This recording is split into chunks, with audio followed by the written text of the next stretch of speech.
You believe that a simple doorman could bring down a corporate empire? Prepare to question everything you thought you knew about the business world. This is not just another story of corruption on Wall Street. It's the shocking revelation that will shake the foundations of modern capitalism.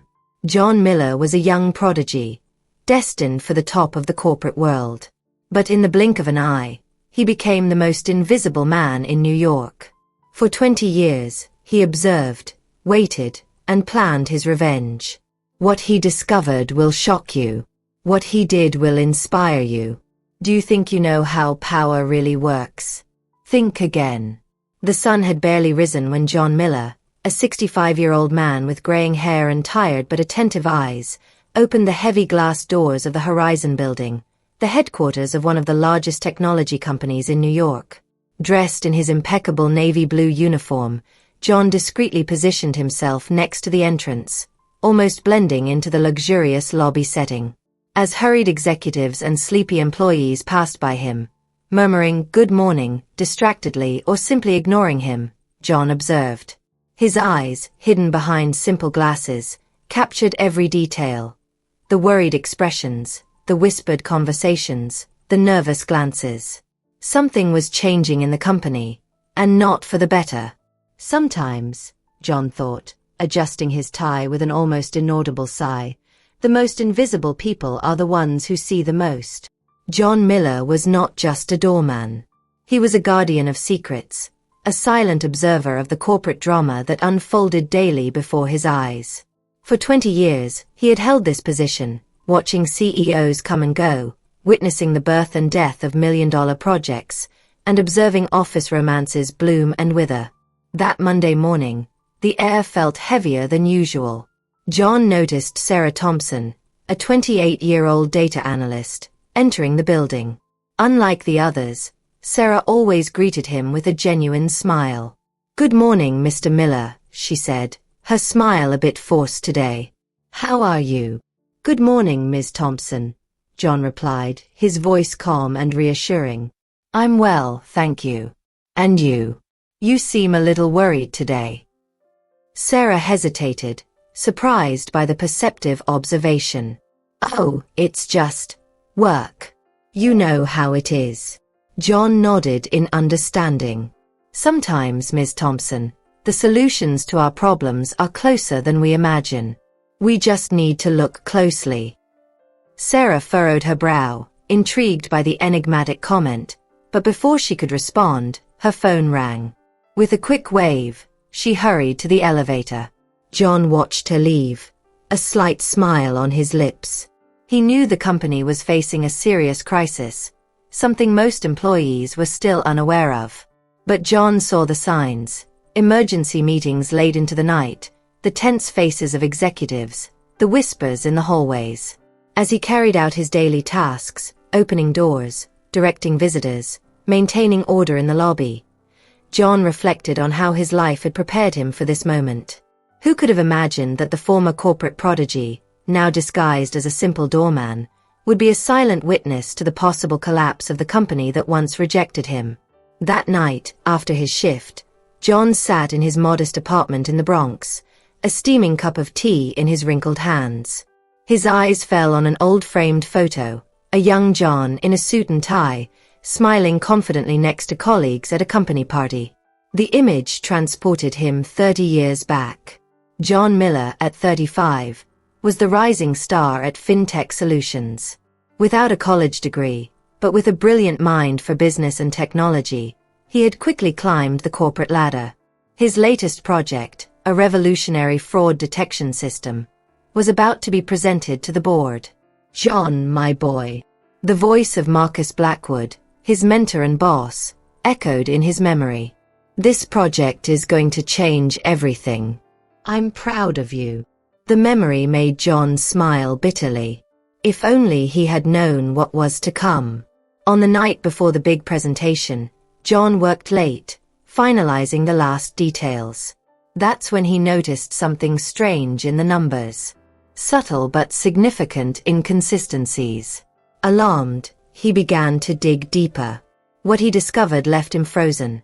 Someone was siphoning funds from the company, masking the transactions through the very system John had created to detect fraud. And all the clues pointed to Marcus. Torn between loyalty to his mentor and his sense of ethics, John decided to confront Marcus before taking his findings to the board. "Marcus, we need to talk," John said, entering his boss's office the next morning. What followed was a heated discussion. Marcus, cornered, revealed his true nature. "You think you got where you are just by your talent, John?" Marcus laughed bitterly. "I created you. I molded you. And now you want to betray me." Before John could react, Marcus triggered an alarm. Security burst into the room. "This man," Marcus shouted, pointing at John, "is trying to blackmail me. He is responsible for the discrepancies." Everything happened so fast. John was escorted out, his protests ignored. Within hours, his reputation was destroyed, his future ruined. The following months were a blur of depression and despair. No one believed in his innocence. Doors closed. Opportunities vanished. John Miller, the corporate prodigy, became a pariah. It was in this darkest moment that John had an epiphany. If the corporate world saw him as invisible, he would use that to his advantage. He got a job as a doorman at the company, the biggest rival of fintech solutions. There, he would be the eyes and ears that no one noticed. John blinked, returning to the present. He looked at his hands, now wrinkled with age. 20 years had passed. 20 years of watching, learning, waiting. And now, with the company on the brink of collapse, maybe it was time to step out of the shadows. The days that followed brought a palpable tension to the horizon building. John observed the parade of worried faces with a mix of empathy and anticipation. He knew a storm was brewing, and he was determined not to be just a spectator this time. On Wednesday, John noticed an increase in the number of external consultants entering the building. Men and women in suits, carrying briefcases and somber expressions. He recognized the pattern. The company was preparing for massive layoffs. Sarah Thompson passed by him that morning, her usual smile replaced by dark circles under her eyes and a look of worry. "Good morning, Ms. Thompson." John greeted her, his voice gentle. "You look like you didn't sleep well." Sarah stopped, sighing heavily. "Is it that obvious, Mr. Miller?" John smiled understandingly. "Let's just say I have trained eyes to notice these things. Want to talk about it?" For a moment, Sarah seemed to hesitate. Then, looking around to ensure no one was nearby, she stepped closer. "It's the company, Mr. Miller. Something is very wrong. The numbers don't add up, projects are being cancelled, and there are rumors of mass layoffs." She lowered her voice. "I think I've discovered something serious, but I don't know what to do." John felt his heart race. This was the moment he had been waiting for. "Ms. Thompson," he said, his voice calm but firm, "sometimes, the right thing to do isn't the easiest. But if you truly believe you've found something important, you can't stay silent." Sarah looked at him, surprised by the intensity in his voice. "You seem to understand this very well, Mr. Miller." John smiled enigmatically. "Let's just say I've lived long enough to learn some valuable lessons. If you want to talk more about it, I'll be here." At that moment, the elevator doors opened, and a group of executives stepped out, speaking in urgent tones. John and Sarah parted ways, but not before exchanging a look of mutual understanding. As Sarah walked away, John felt a mix of pride and apprehension. She reminded him of himself, so many years ago. Young, idealistic, determined to make a difference. But this time, he would be there to guide her, to prevent her from making the same mistakes he had. The storm was coming, and John Miller was ready to face it. No longer as the ambitious young executive, but as the wise doorman who had learned the value of patience and perspective. Days turned into weeks, and the atmosphere in the company grew increasingly grim. John watched, his heart heavy, As employees left the building with boxes of personal belongings, tears in their eyes and uncertainty for the future. Sarah, however, seemed to be swimming against the current. John saw her arriving earlier and leaving later, determination etched on her young face. One particularly late evening, when the lobby was nearly empty, Sarah approached John, looking nervously around. "Mr. Miller," she whispered, "I need your help." John nodded, leading her to a more discreet corner of the lobby. "What can I do for you, Ms. Thompson?" Sarah took a deep breath before speaking. "Do you remember what we talked about weeks ago? About something being wrong in the company?" John nodded, encouraging her to continue. "Well, I investigated, and what I found is worse than we imagined." She opened her folder, revealing a series of documents and graphs. "There's a massive corruption scheme going on. Fund misappropriation, ghost contracts, data manipulation, and it goes far beyond the company. There are connections to other companies, even with fintech solutions." John felt his heart skip a beat upon hearing the name of his old company. "This is very serious, Ms. Thompson. Have you spoken to anyone about this?" Sarah shook her head, frustrated. "I tried, but no one takes me seriously. They say I'm too young, that I don't understand how things work. But I know I'm right, Mr. Miller. And I can't just stand by and watch the company sink like this." John looked at her for a long moment, seeing in her the reflection of his younger self. He made a decision that would change the course of both their lives. "Ms. Thompson," he said, his voice firmer than she had ever heard, "what I'm about to tell you must stay between us. Can you promise me that?" Intrigued, Sarah nodded. John took off his glasses, rubbing the bridge of his nose. "A long time ago, I was in your position. Young, ambitious, determined to make a difference. I worked for and discovered a corruption scheme similar to this one." Sarah's eyes widened in shock. "You? But how?" "Life has many twists and turns, Ms. Thompson," John smiled sadly. "I was silenced, my reputation destroyed. I spent the last 20 years watching, learning, waiting for the right moment to correct the mistakes of the past." Sarah stared at him, speechless. "So, all this time?" "All this time, I have been more than just a simple doorman. I've been a guardian of secrets, a silent observer. And now, Ms. Thompson, I think it's time to act." John picked up one of the documents Sarah had brought, his eyes shining with a mix of determination and long-dormant hope. "What you've discovered is just the tip of the iceberg. With my knowledge of the past and your current findings, we can expose the entire scheme. But it will be dangerous. Powerful people will do anything to stop us. Are you prepared for that?" Sarah hesitated for a moment, the weight of responsibility heavy on her shoulders. Then, with a spark of courage in her eyes, she nodded. "I'm ready, Mr. Miller. What do we do now?" John smiled, feeling an energy he hadn't experienced in decades. "Now, Ms. Thompson, we begin the fight of our lives. It's time to bring the truth to light." And so, in that almost empty lobby, an unlikely alliance was formed. The old doorman, guardian of past secrets, and the young analyst, defender of truth in the present, united by a common purpose: to save the company and expose the corruption that had haunted the corporate world for so long.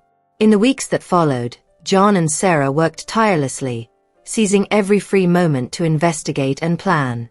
The lobby of the Horizon building became their makeshift headquarters, with whispered conversations exchanged during the quietest hours of the day. John, revitalized by the mission, shared decades of observations and insights with Sarah. His memory was a treasure trove of information. Names, dates, suspicious transactions he had witnessed over the years. "It's amazing, Mr. Miller," Sarah commented one night, reviewing the notes they had made. "How did you manage to keep all this a secret for so long?" John smiled sadly. When you're invisible, Ms. Thompson, people tend to forget you're there. They talk, act, as if the walls have no ears. And I became part of those walls. Sarah nodded, a new appreciation in her eyes. Well, I'm glad you decided to step out of the shadows now. As they pieced together the information, an alarming picture began to emerge. The corruption in the company was just part of a much larger network, involving several tech companies, including fintech solutions.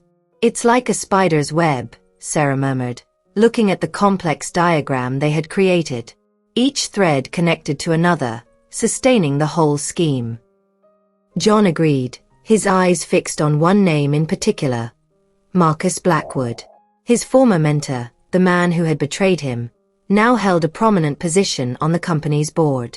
To dismantle this, John said slowly, we'll need to strike at the center of the web. And for that, we'll need help. In the following weeks, John and Sarah carefully recruited a small group of allies within the company. An honest accountant who had long suspected irregularities, a corporate lawyer disillusioned with the unethical practices he witnessed, and an IT manager who had access to critical systems. Meeting secretly after hours in John's modest apartment, the group mapped out an audacious plan. It's risky, warned the lawyer, Michael Reeves, studying the plan. If we get caught, our careers will be over. Our careers are already at risk, argued Sarah. If we do nothing, the company will go bankrupt, and we'll all lose our jobs anyway. John, who had been sitting quietly until then, finally spoke. 20 years ago, I had the chance to do the right thing and I failed. We won't make the same mistake twice. His determined tone silenced any remaining doubts. The plan was set. They would gather concrete evidence, prepare a complete dossier, and present it simultaneously to the company's CEO and the regulatory authorities. As the group dispersed, Sarah stayed behind, helping John tidy up. Mr. Miller, she said hesitantly, there's something I've been wanting to ask. Why did you choose to trust me? Why now, after so long?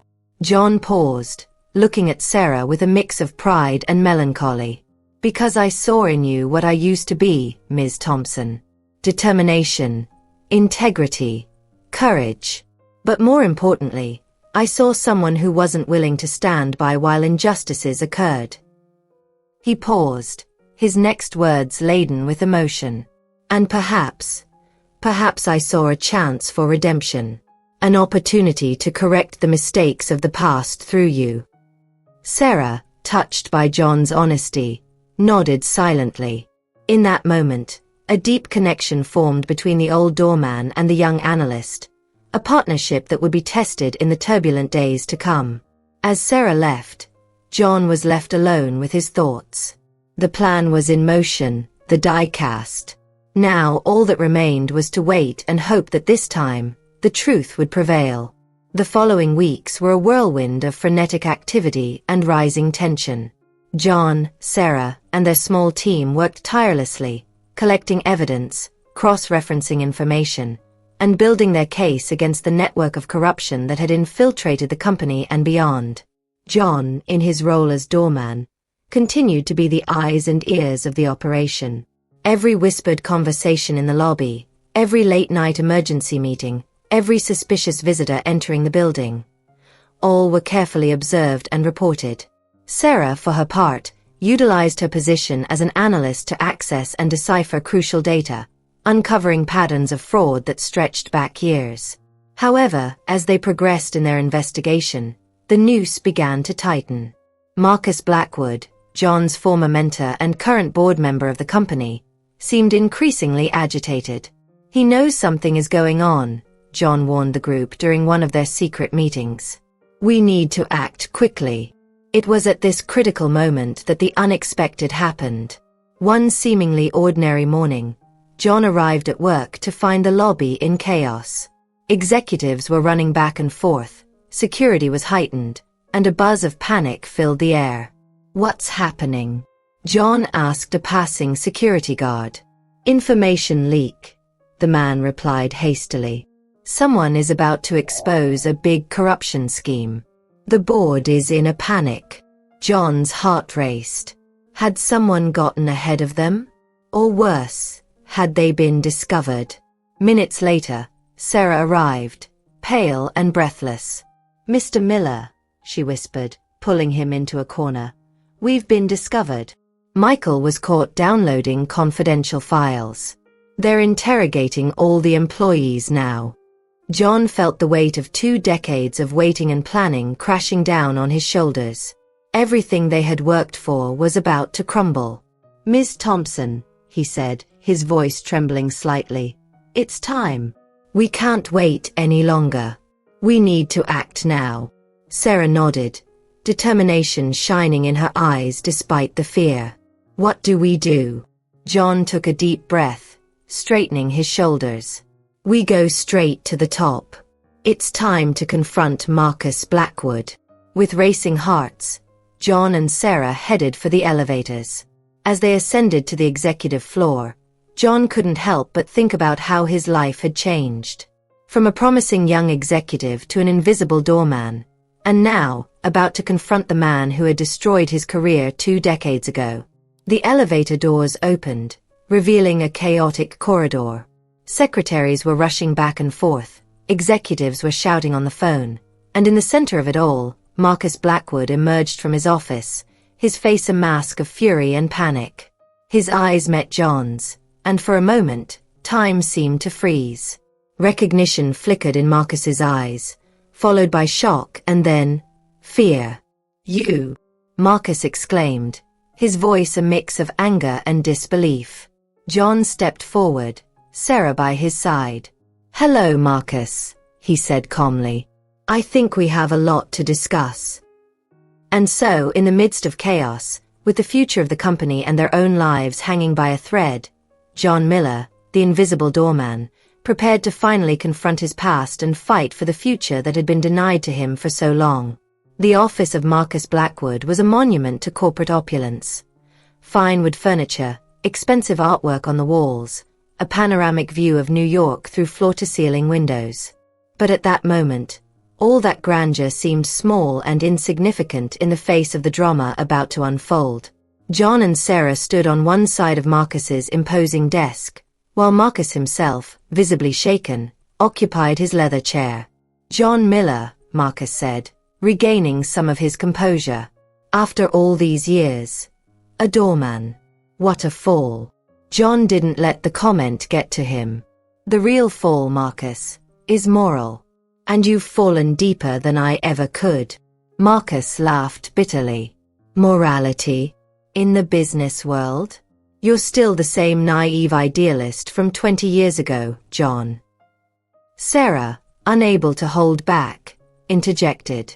"Mr. Blackwood, we have evidence of years of fraud, embezzlement, and data manipulation. Not just in the company but across the entire industry." Marcus turned his attention to Sarah, his eyes narrowing. "And who are you to make such accusations, young lady?" "She's the future, Marcus," John replied, placing a protective hand on Sarah's shoulder. "The kind of leader this company, this industry, truly needs." For a moment, silence reigned in the room. Marcus looked from John to Sarah, then to the folder Sarah was holding, presumably containing the evidence of his illicit activities. Finally, Marcus spoke, his voice weary. "What do you want?" "Justice," John replied simply. "For the company, for the employees you've harmed, and yes, for me too." Marcus slowly stood up, walking to the window. For a long moment, he stood there, contemplating the city below. "You know, John," he finally said, "I always knew this day would come. Maybe not exactly like this, but I knew the past would come back to haunt me." He turned, looking at John and Sarah. "Do you have any idea what you're about to unleash? This won't just affect me or the company. We're talking about a seismic shift across the entire tech sector." "Sometimes," Sarah responded firmly, "you have to shake the foundations to rebuild something better." Marcus nodded slowly, a sad smile on his lips. So young, so idealistic. You remind me of you, John, all those years ago. He walked back to his desk, sitting heavily. Very well. You've won. What do you intend to do now? John and Sarah exchanged glances. This was the moment they had planned for weeks, but the reality was far more complex than they had imagined. First, John began, you will call an emergency board meeting. All the top executives, shareholders, everyone. And then, we will tell the truth. All of it. Marcus laughed dryly. And you think they'll just accept that? That there won't be consequences? There will be consequences, Sarah interjected. For all of us. But it's the only way to save the company and start correcting the mistakes of the past. At that moment, a commotion outside the office caught everyone's attention. The door burst open abruptly, and a team of federal agents entered, led by a middle-aged man with a shiny badge. Marcus Blackwood, the agent announced, you are under arrest for questioning related to allegations of corporate fraud and market manipulation. The room fell silent for a moment, everyone processing what was happening. Then, to John and Sarah's surprise, Marcus began to laugh. A genuine laugh, almost of relief. Well, he said, looking at John, it seems you thought of everything, didn't you? John shook his head, equally surprised. That wasn't me, Marcus. The agent approached, handcuffing Marcus. Actually, we received an anonymous tip a few weeks ago. We've been investigating since then. Sarah looked at John, confused. If it wasn't him, who could have? As if answering the unspoken question, the door opened again. A familiar figure entered.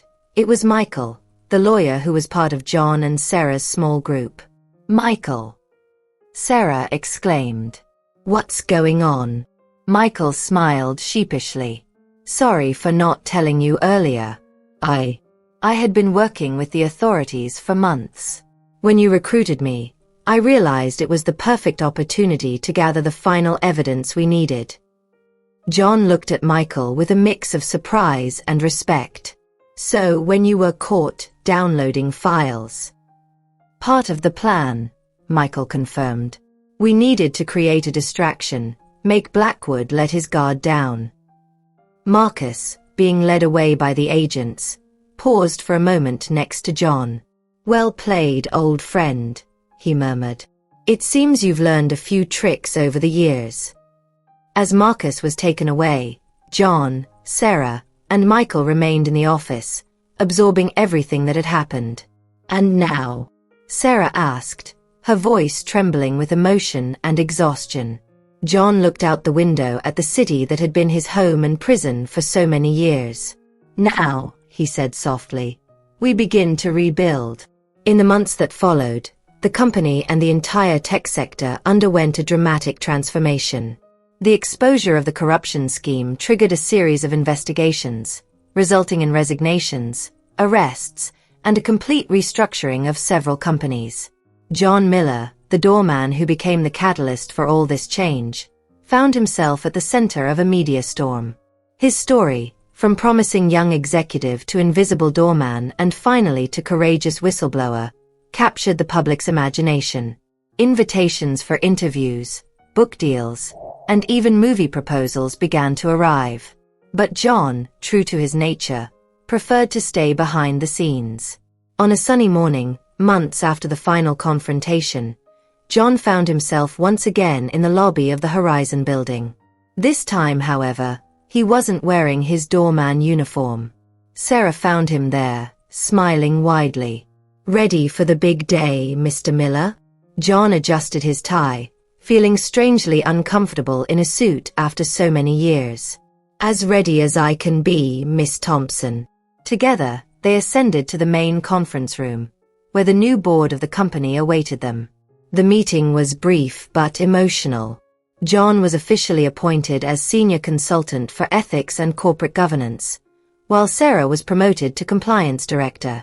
After the meeting, John and Sarah found themselves on the rooftop of the building, looking out at the city they had helped transform. "You know," John said thoughtfully, "when I started as a doorman here, I never imagined it would end up like this." Sarah smiled. "Life has a funny way of surprising us, doesn't it?" John nodded, remembering all the mornings he spent in that lobby, observing, waiting, never losing hope. "It certainly does." "And what comes next?" Sarah asked. "For you, I mean. You've achieved your redemption, exposed the truth. What does John Miller do after this?" John was silent for a moment, contemplating the question. Finally, he turned to Sarah, a glimmer in his eyes that she had never seen before. "Now, Miss Thompson, we build. We build a company, an industry, a world where integrity is not the exception but the rule. Where young idealists like you don't have to become invisible doormen to make a difference." He extended his hand, and Sarah shook it firmly. "And we do this together," she replied. As the sun set over New York, John Miller felt a peace he hadn't experienced in decades. His path had been long and tortuous, filled with challenges and disappointments. But now, he was finally exactly where he was meant to be. The invisible doorman had become visible again, not just to himself but to a world that desperately needed his wisdom and integrity. And so, with the twilight painting the sky in golden and pink hues, John and Sarah prepared to write the next chapter, not just of their lives but of an entire industry. A chapter of hope, change, and above all, redemption. If you enjoyed this video, don't forget to like the video and subscribe to the channel for more exciting stories. Until next time.